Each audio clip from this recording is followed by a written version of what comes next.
New Testament originals are in Greek, but in the 4th century, Christian scholars translated the Greek manuscripts back into the language of Jesus, back into the vernacular of Jesus. It's called the Peshitta, and this replaced the Tatian's Diatessaron. And Matthew 5:9, Jesus is reported to have said in his own language, Guvehun le'uvdei shlomo, davanahi da'allaha nithqurun. Blessed are those who make peace, for they shall be called the children of Allah.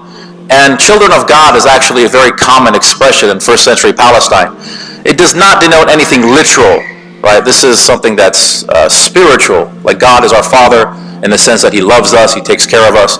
Jesus in the Lord's Prayer, for example, which is from the Q-source document, Matthew and Luke record it, he says, Avunda vashmayo nifqatashmoch, our Father who art in heaven, hallowed be thy name. All of us, right? So this type of thing. So he uses the word Allah for God according to this 4th century Aramaic manuscript. Jesus is recorded in the Quran as saying, Inna Allaha Rabbi wa Rabbukum fa'abuduh. Hadha siratul mustaqim. It is Allah who is my Lord and your Lord. But once in a while, we turn on the television and we hear somebody say something like, Muslims, they worship Allah, and Allah is the moon god. Right? Very, very common type of polemic. There's a panel there and they say, well, what do you mean by that? We'll say, it's very simple. Muslims, they use a lunar calendar, right? Of course, Jews use a lunar calendar. They practice intercalation. They have a leap month every 3 or 4 years, but it's still a lunar calendar. So this type of thing. So instead of, kind of listening to these caricatures, Muslim theologians actually have a working definition of Allah.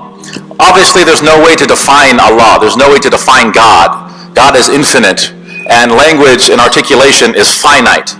So it's impossible to be adequate in our description or definition of God. But for the sake of saying something, I'm going to have to say something, right? So they say that Allah is alamun ala that, a proper name denoting the essence. Al-wajibul wujud, the one who has necessary existence, the necessary existent. Al-mustahiq li jami' al-kamalat, the one who is deserving of every type of perfection.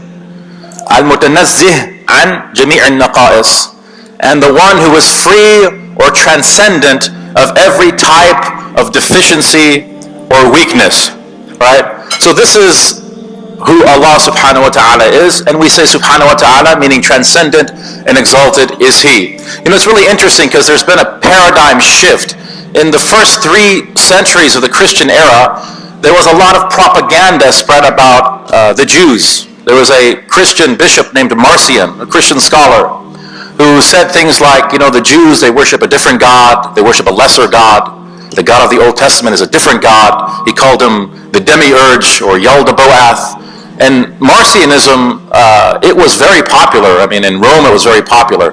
It was so popular that Tertullian of Carthage, who was a 2nd century Christian apologist, he actually wrote a 5-volume refutation of Marcionism, right? So that type of paradigm has now shifted, where we see elements within Judeo-Christianity now saying the same things about the God of Islam, about Allah subhanahu wa ta'ala, that Muslims, they worship a different God, that Muslims have nothing to do with Judeo-Christian morals and ethics, their theology is completely out of whack, this type of thing. So we have to recognize that.